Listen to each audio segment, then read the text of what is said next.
The voicemail arrived at 2:03 a.m., my mother's voice icy and scripted, telling me I was disowned and banned from Thanksgiving because my brother Julian had secured her finances. She didn't realize that the house, the cars, and her allowance were all legally mine. I made 3 calls and her world stopped. This is where the story truly begins, and you won't want to miss what happens. Make sure you're subscribed to see it through to the end. We're always curious. Where in the world are you all watching from today? Let us know in the comments. The glowing numbers on my bedside clock read 2:03 a.m. when my phone vibrated against the nightstand. It wasn't a ring, just the short, distinct buzz of a voicemail notification.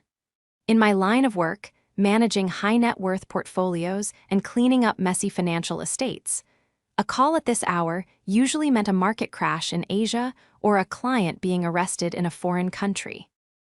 I rolled over, rubbing the sleep from my eyes, and reached for the phone. The screen was blinding in the dark room. "Missed call, Mom, new voicemail." My stomach tightened. My mother, Patricia, was not a night owl. Since my father passed away 5 years ago, she was usually in bed with a cup of chamomile tea by 9. A call at 2 a.m. meant an emergency. A fall, a heart attack, a fire. I didn't even bother turning on the lamp. I pressed play, holding the phone to my ear, my heart already hammering against my ribs, ready to jump out of bed and rush to the hospital. But there was no panic in the voice that greeted me. There was no background noise of sirens or doctors. There was only a cold, hollow silence, followed by the sound of paper rustling, as if someone were reading from a script. "Elizabeth," my mother's voice said. She didn't say Lizzie or honey, just Elizabeth. The tone was unrecognizable, flat, brittle, and terrifyingly distant. "I am calling to inform you that you are not welcome at Thanksgiving this year, or Christmas." I sat up, the duvet falling away from my chest. The air in my bedroom felt suddenly freezing. "Julian and I have been discussing things," she continued, her voice gaining a strange, tremulous confidence. "We know what you've been doing. We know you've been using the trust to control me, to keep me on a leash like a child. Well, it stops now. Julian he has arranged new representation for me. He's already spoken to his attorney. We are removing you from everything. The accounts, the estate, the power of attorney, all of it." She paused. In the background, I heard a murmur, a deep male voice. Julian, he was coaching her. "Do not come to the house," she said, her voice dropping an octave, sounding almost frightened now, though she tried to mask it with aggression. "If you set foot on the property, Julian will call the police. We are done, Elizabeth. I'm finally free." The recording ended with a sharp click.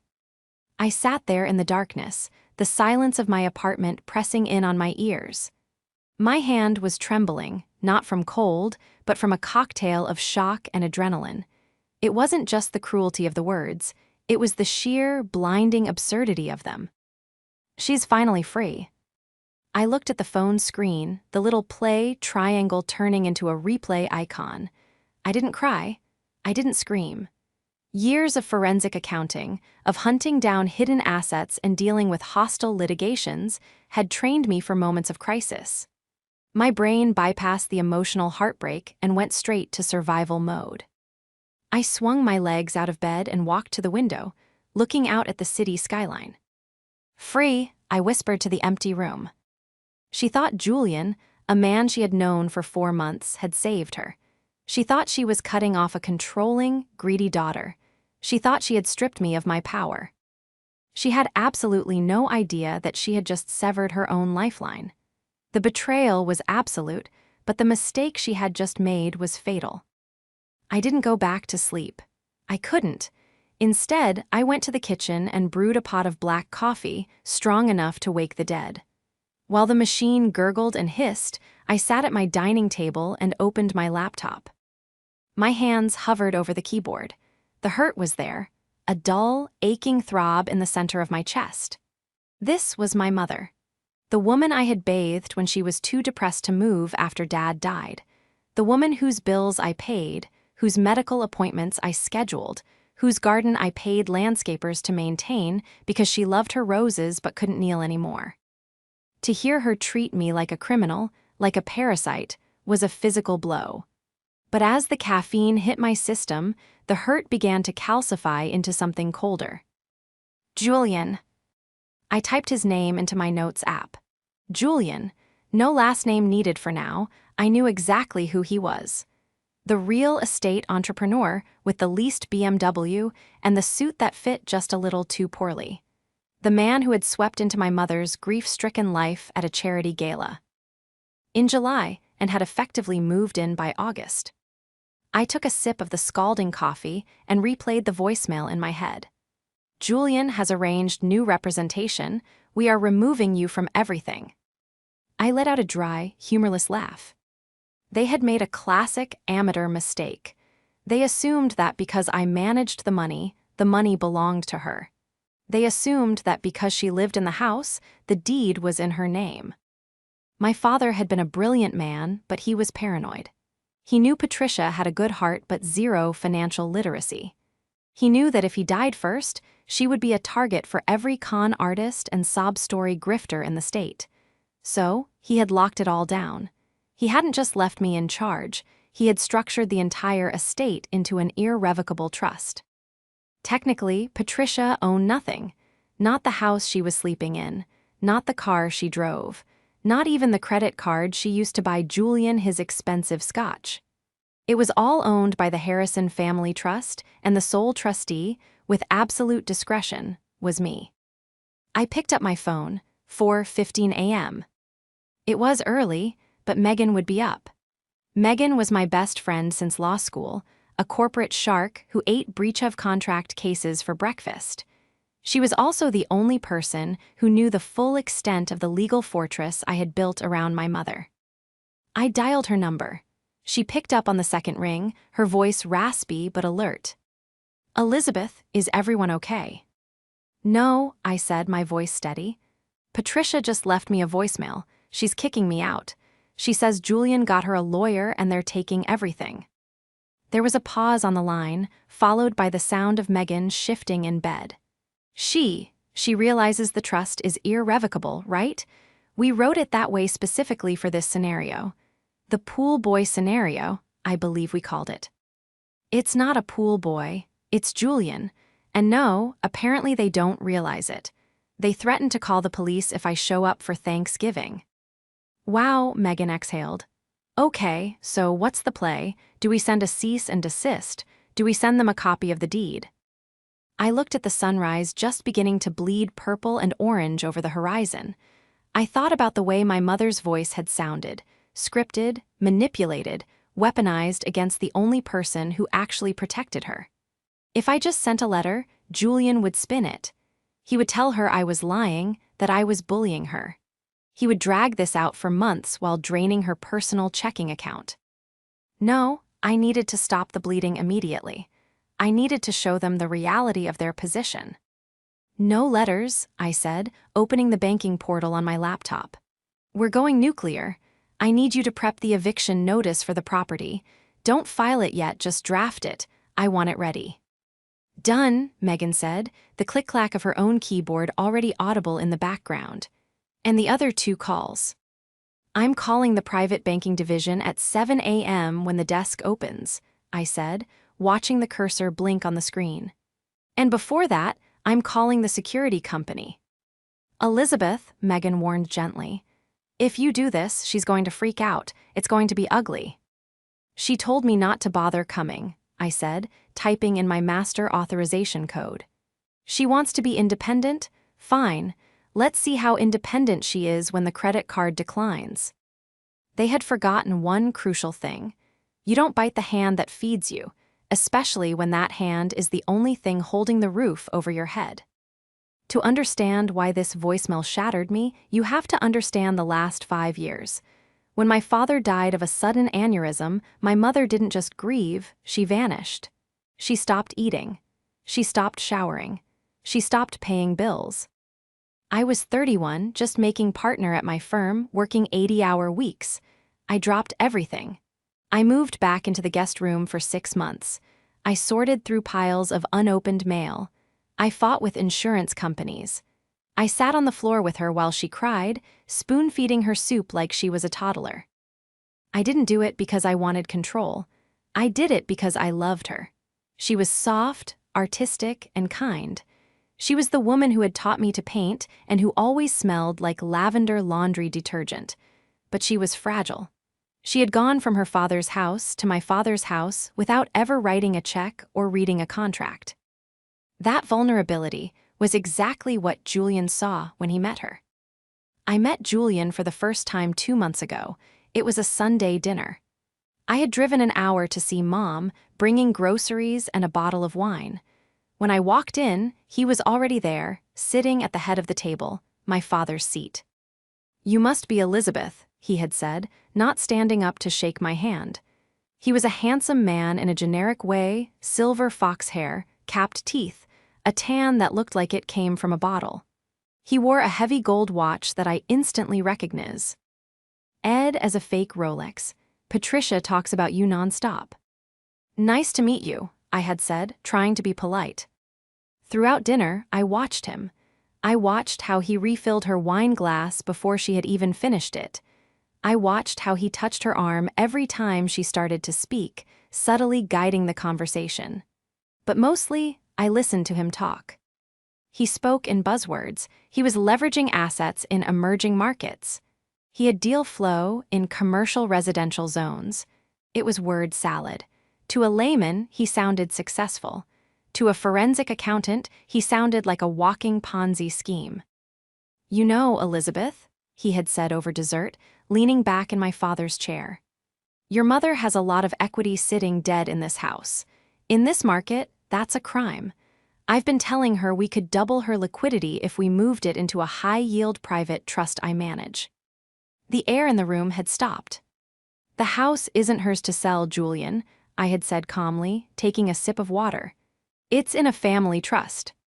His eyes had flickered, just for a microsecond, a flash of irritation. Sure, trusts can be dissolved though, amended, if the beneficiary wants it." "Not this one," I said, locking eyes with him. That was the moment. I saw it on his face. He realized I was the gatekeeper. He realized that as long as I was in the picture, he couldn't get to the millions my father had left behind. From that day on, the campaign against me began. I didn't see it at first. It was subtle. Mom started canceling our lunch dates. She started making odd comments about how I worked too much and didn't understand true happiness. She stopped asking me for advice and started quoting Julian. "Julian says I'm paying too much for the landscapers. Julian says you're too aggressive with the portfolio. Julian says family shouldn't control family money." I tried to warn her. I told her to be careful. I asked for his background, his company name. She accused me of being jealous. She accused me of not wanting her to be happy. And now here we were, 4:30 am on a Friday morning. The 3 phone calls were my countermove. Call 1, the security company. I dialed the number for the high-end security firm that monitored the estate. "This is Elizabeth, passcode Alpha 9 Victor. I need to update the access list for the Maple Drive residents immediately." "Go ahead, ma'am. Remove all guest codes, reset the alarm, and flag the user Julian as unauthorized. If the alarm is triggered, do not call the house. Call the police." Call 2, the bank. This one would have to wait until 7 a.m., but I queued up the transfer requests online.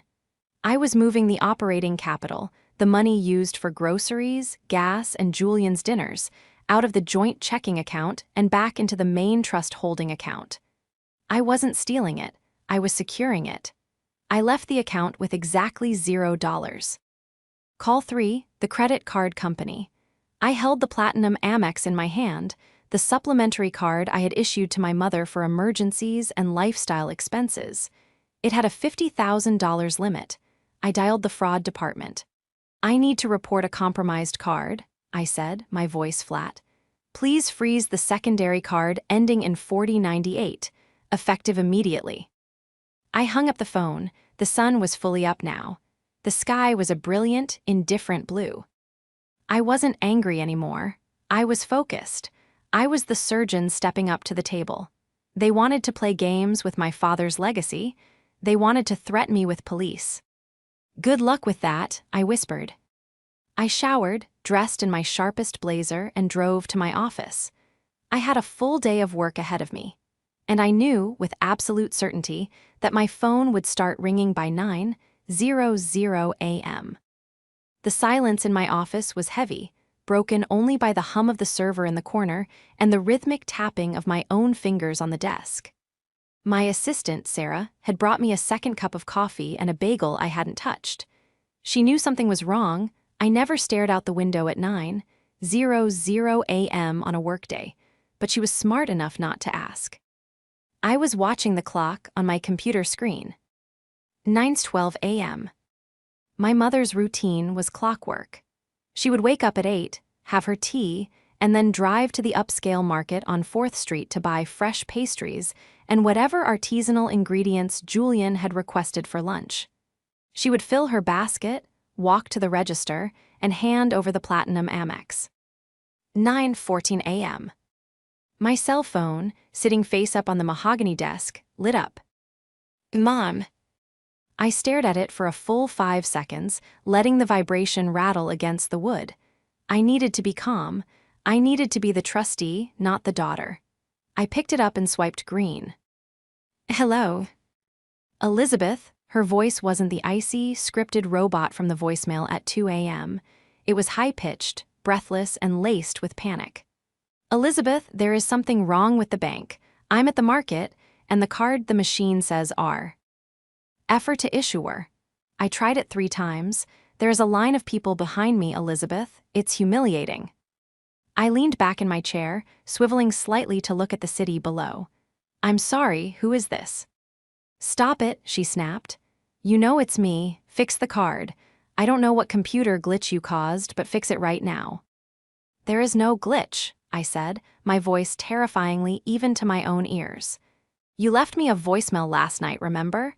You said you and Julian were independent. You said you were removing me from everything. I simply respected your wishes.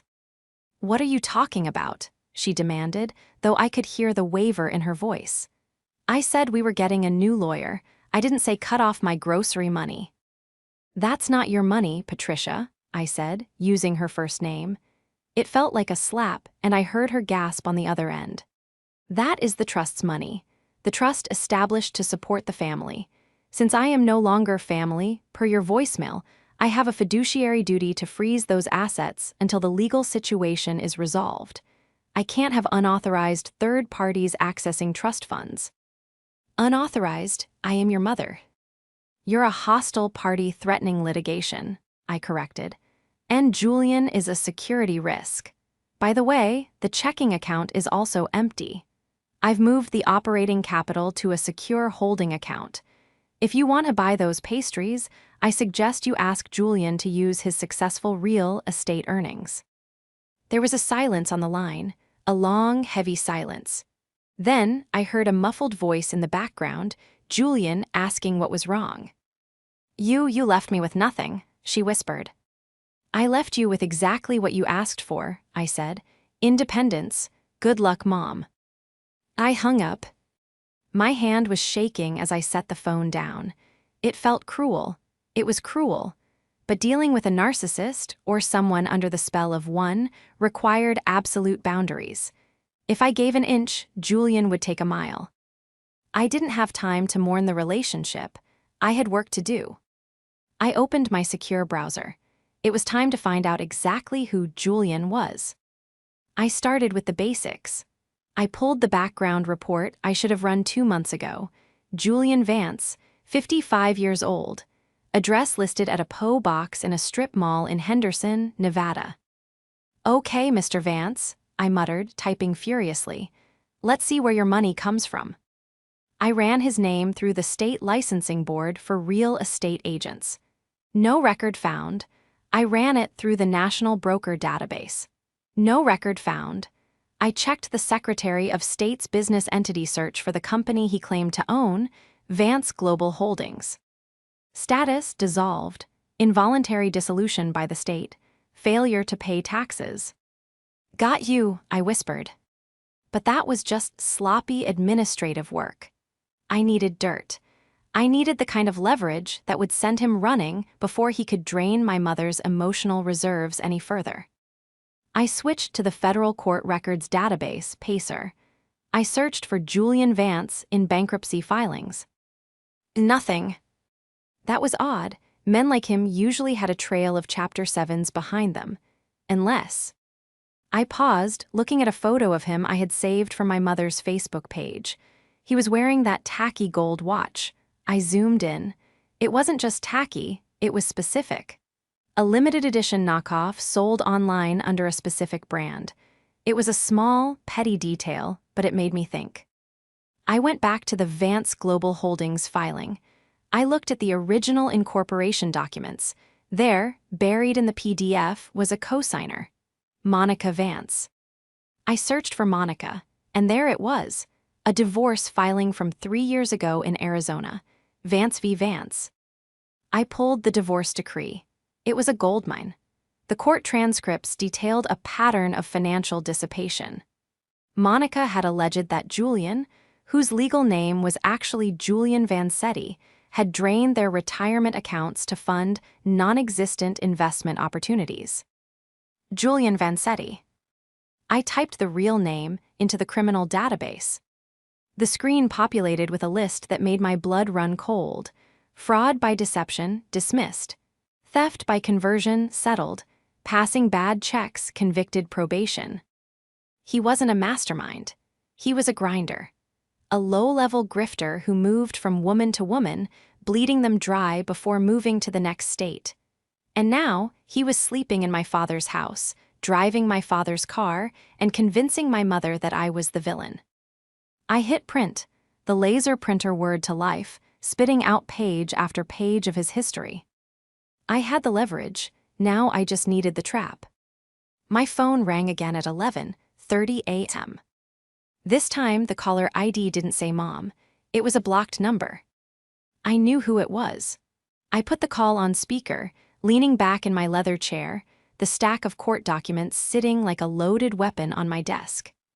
"This is Elizabeth. You listen to me, you little bitch." The voice was deep, smooth, and vibrating with rage. The mask had slipped. The charming entrepreneur who sipped scotch and talked about synergy was gone.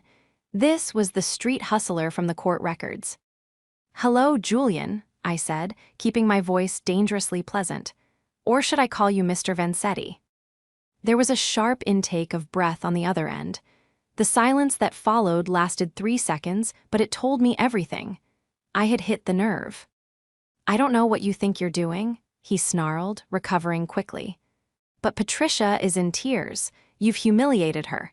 We're at the bank right now, and they're telling us the accounts are frozen. You have no legal right to do this." "I have every legal right," I countered. "Read the trust bylaws, Julian." "Oh, wait, you can't. You're not a beneficiary, you're a guest who is currently trespassing." "Trespassing?" He laughed, a harsh, barking sound. "I live there. Patricia invited me, and let me tell you something, Elizabeth, we've already called my attorney. We're filing an emergency injunction this afternoon. We're going to sue you for breach of fiduciary duty. We're going to strip you of that license you're so proud of." "Is that the same attorney who represented you in your bad check charge in 2018?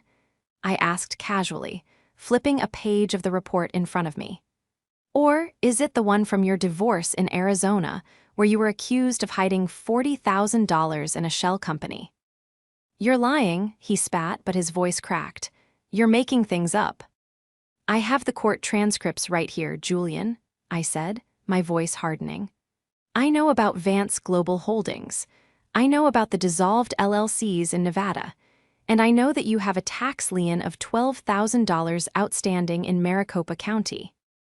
I leaned closer to the speakerphone. "Here is what is going to happen. You are going to pack your bags." "Patricia," he yelled, turning away from the phone, clearly performing for an audience. "She's threatening me. She's making up lies about my past to try and separate us. She's psychotic." I heard my mother's voice in the background, sobbing. "Elizabeth, please, stop this. Why are you doing this?" "I'm doing this because he's a conman, Mom," I shouted, breaking my own rule of staying calm. "He's not a developer, he's broke. He's using you. She's jealous, Patricia, Julian said, his voice coming back to the phone, dripping with venom. She wants to control you. She can't stand that you're happy. But don't worry, I'm going to fix this. We're going to sell the artwork. We don't need her money. My blood froze. The artwork? My father had collected rare maritime oil paintings. They were hanging in the study. They were worth, collectively, maybe $200,000. And unlike the house or the bank accounts, they were physical assets, portable assets. If Julian took them to a pawn shop or a shady dealer, they would be gone forever.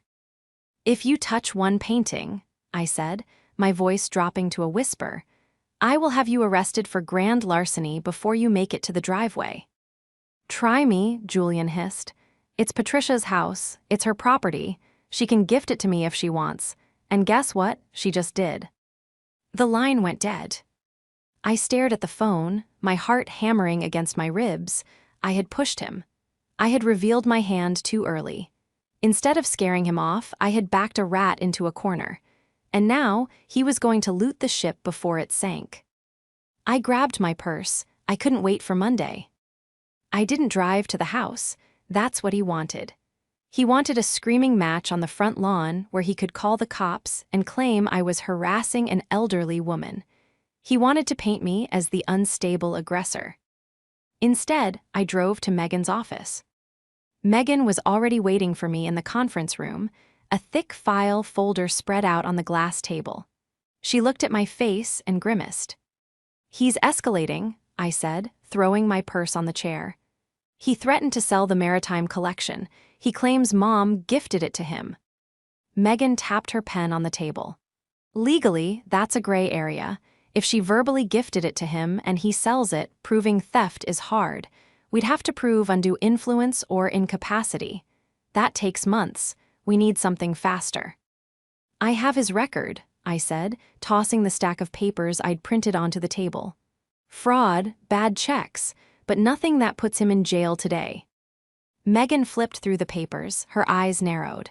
Wait, Arizona, 2021, the divorce decree. I saw it, financial dissipation. No, look closer, Megan said, pointing to a paragraph on page 12.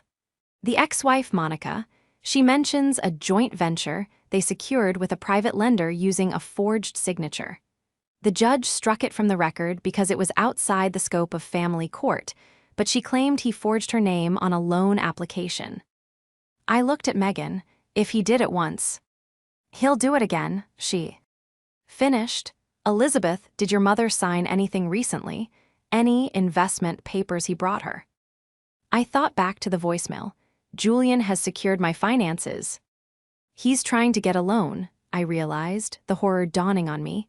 He can't sell the house because of the trust, but he could try to take out a high-interest personal loan in her name. Or, oh God, the vacation cabin. My father had a small fishing cabin 3 hours north. It wasn't in the main trust. It was in a separate LLC that my mother managed directly. It was the one asset I hadn't moved because it was worth so little, maybe $80,000. But to a desperate man, that was a fortune. Check the county recorder for the Northern District, I commanded. Megan was already typing. A moment later, she swore softly. Pending recording, she read. Quitclaim deed, Patricia Harrison to Vance Global Holdings, dated yesterday. He was stealing the cabin. He had convinced her to sign it over to his shell company. That's it, I said, standing up. That's the smoking gun. It's self-dealing. He's taking advantage of a vulnerable adult. We have enough for an emergency guardianship order, or at least a temporary restraining order.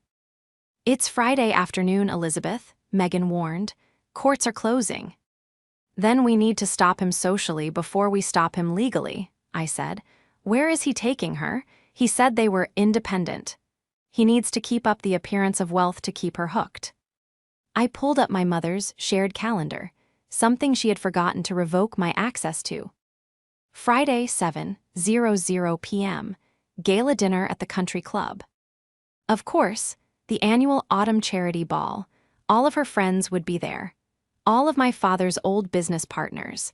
It was the center of her social universe. Julian would be there, parading her around, wearing his fake Rolex, probably trying to solicit investors for his fake company, using my mother's reputation as bait. I looked at Megan.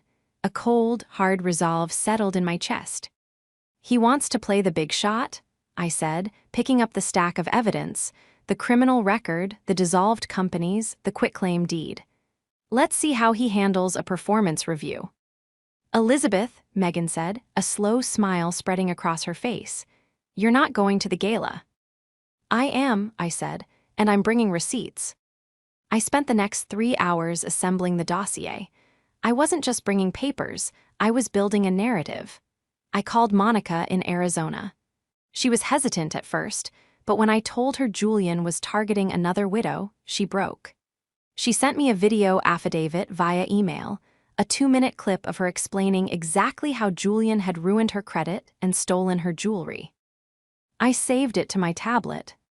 I called the security company again. "I need the logs of who entered the house today."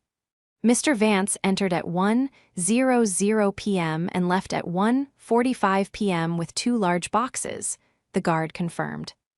"The paintings, he had taken them." "Did you stop him?" I asked, my voice trembling.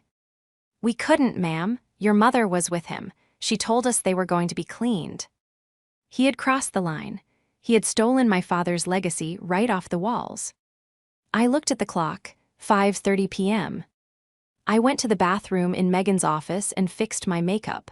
I put on my armor, my sharpest black dress, my heels, and my diamond studs. I looked in the mirror. I didn't look like a victim. I looked like the executioner. I walked out to the parking lot. The sun was setting, casting long shadows across the pavement. Monday morning was too far away. The confrontation wasn't going to happen in a courtroom. It was going to happen tonight, over champagne and hors d'oeuvres in front of the entire town. The country club was a fortress of limestone and old money, glowing warm and golden against the dark autumn night. Valets in white jackets were sprinting back and forth, parking Jaguars and Merceds, while the sound of a string quartet drifted out through the open French doors. I pulled my car up to the front, ignoring the valet who reached for my door handle. I wasn't staying long enough to park. "Keep it close, Jerry," I said, handing him a 20. "I'll be out in 10 minutes." I walked up the grand staircase, my heels clicking rhythmically on the marble. My heart was a drum in my chest, a chaotic, violent rhythm that threatened to drown out the polite chatter of the lobby. This was the place where I had taken swimming lessons as a child. It was where my parents had celebrated their 25th anniversary. It was safe ground. Or it used to be. I scanned the ballroom. It was a sea of black ties and sequins. Crystal chandeliers dripped light onto the crowd. And there, in the center of the room, holding court at table 1, was Julian. He looked every inch the part he was playing. He was wearing a tuxedo that fit him perfectly, likely bought with the cash withdrawal he'd made before I froze the accounts. He had one hand resting possessively on the back of my mother's chair, the other holding a champagne flute. He was laughing at something the club president, Mr. Henderson, was saying. My mother, Patricia, looked smaller than I had ever seen her. She was wearing her favorite emerald gown, but her posture was slumped, her smile tight and brittle. She looked like a prop, a trophy. I took a deep breath, clutching the leather portfolio under my arm, and began to walk. The room seemed to quiet as I moved. People turned. They knew me. They knew the situation because gossip in this town traveled faster than light. They saw the look on my face, a look of cold, terrifying purpose, and they parted like the Red Sea. I didn't stop until I was standing directly across the table from them. "Elizabeth," Mr. Henderson said, looking surprised, "we didn't expect to see you."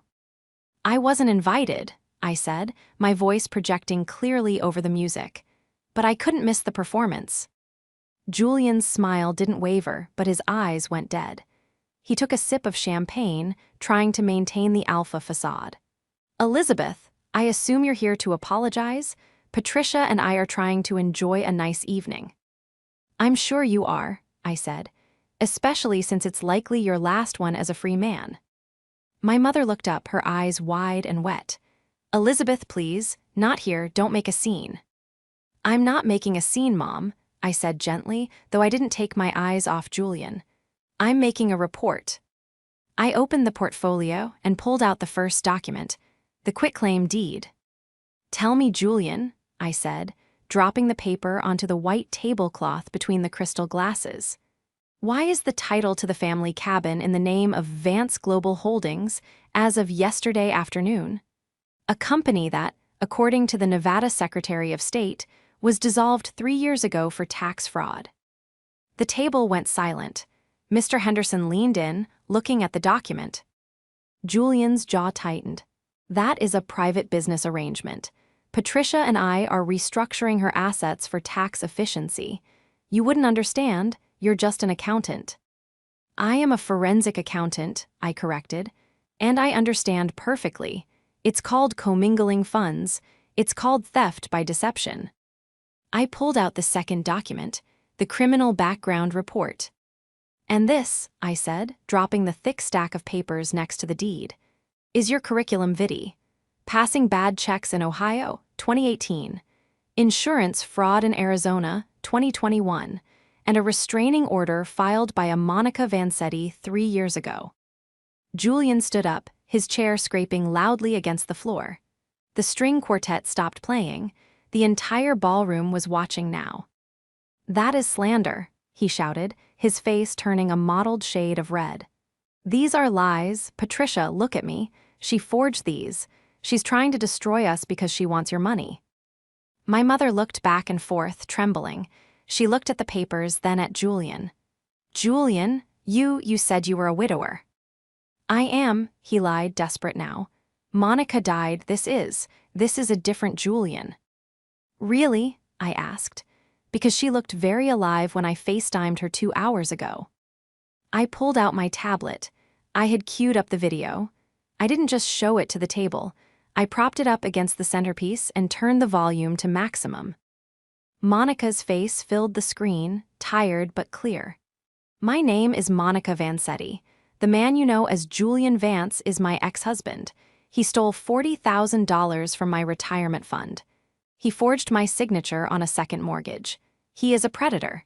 If he is with a woman named Patricia, tell her to run. Tell her to check her jewelry box."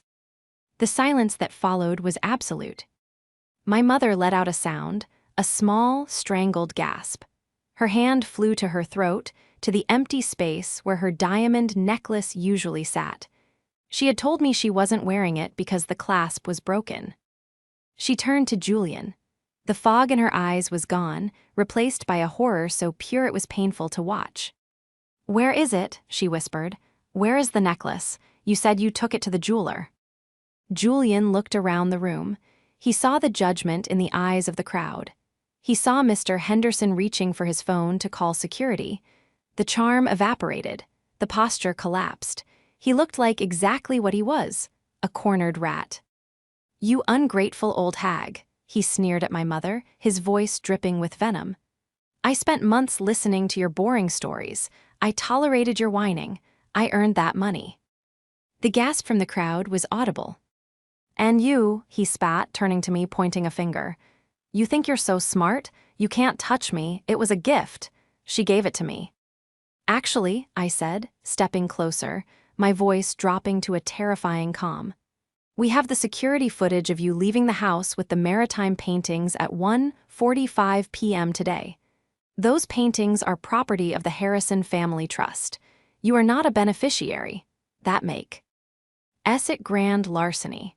And since the value exceeds $100,000, it's a Class B felony." I gestured to the main doors. 2 uniformed police officers, whom I had called from the parking lot 10 minutes ago, were walking through the entrance, guided by the club manager. "Good luck with that, Julian," I said, repeating the words I had said to the voicemail that morning. Julian looked at the cops, then at the French doors leading to the patio. For a second, I thought he was going to run, but he just slumped.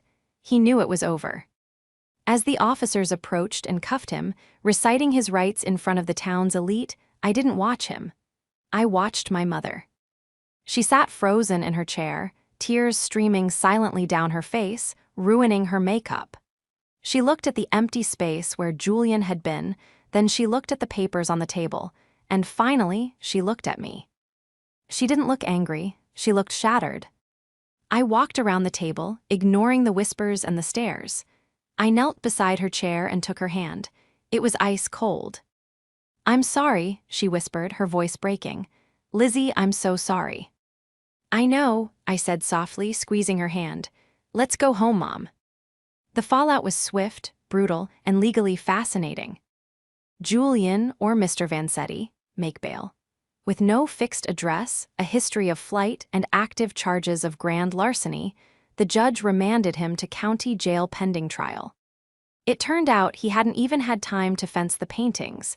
They were found in the trunk of his leased BMW, wrapped in blankets, along with my mother's diamond necklace and 3 of her vintage watches. The recovery of the physical items was easy. The recovery of my mother took much longer. The Monday morning I had promised came and went, but instead of Julian calling me, it was me sitting in my mother's sunroom, watching her stare out at the garden. The house was quiet. We had changed the locks. We had scrubbed the guest room where he had stayed, but his ghost, the embarrassment, the violation lingered in the hallways. Patricia was deeply ashamed. For the first week, she barely spoke. She felt stupid. She felt like she had betrayed my father's memory by letting a grifter sleep in his bed and drive his car. I took 2 weeks off work. I didn't hire a nurse or a therapist. I just stayed. I made the coffee. I answered the phone calls from well-meaning neighbors so she wouldn't have to. I sat with her while she cried, listening as she unpacked the loneliness that had made her vulnerable in the first place. "He made me feel seen," she confessed one afternoon, holding a mug of tea with both hands. "After your father died and you got so busy with work, I just felt like a piece of furniture in this big house. Julian asked me questions. He looked at me." "I know, Mom," I said, feeling a pang of my own guilt. "That's how they work. They find the empty spaces and they fill them with lies." "I said horrible things to you," she said, looking at me with watery eyes. "That voicemail, I don't even know who that was." "That wasn't you," I said firmly. "That was him speaking through you. It's over. The trust is secure. The cabin is back in your name. I filed the correction this morning. And the money is safe." She reached out and touched my face. "You saved me. I tried to cut you off and you saved me anyway." "That's what the trust is for," I joked weakly, trying to lighten the mood. "Protection from enemies, foreign and domestic." She laughed, a wet, shaky sound, but it was real. Thanksgiving arrived 3 weeks later. It wasn't the big party she had originally planned. We didn't invite the extended family. We didn't go to the club. It was just the 2 of us in the dining room. I had cooked. Badly, I might add, since culinary skills were not part of my skill set, but the turkey was edible and the wine was excellent. We sat at the smaller table by the window, not the long, formal table where Julian had once presided. The house felt lighter. The oppressive tension of the last few months was gone, replaced by a quiet, fragile peace. "I have something for you," Mom said as we finished dessert. She reached under the table and pulled out a small, flat box. It wasn't jewelry, it was a framed document. I took it and turned it over. It was a legal amendment to the trust, drafted by Megan. Amendment to the Harrison Family Trust. Designation of co-trustee. "I read it," she said, her voice steady. "I actually read the whole thing this time. I want to learn, Elizabeth. I don't want to be the victim anymore. I want you to teach me how the money works. I want to manage it with you." I looked at her. She wasn't the helpless widow anymore. She was bruised, yes, but she was rebuilding. She was taking responsibility. "I would love that," I said, feeling a lump in my throat. We clinked our glasses. "To independence," she said, reclaiming the word Julian had tried to weaponize against us. "Tifa." "Miley," I replied. The nightmare was over. Julian was in a cell, facing 10 to 15 years. My mother was safe. And as for me, I had learned a valuable lesson, too. I had learned that protecting the money wasn't enough. I had to protect the person. And if anyone ever tried to come for my family again, they wouldn't just be dealing with a daughter. They would be dealing with the trustee, and I never lose.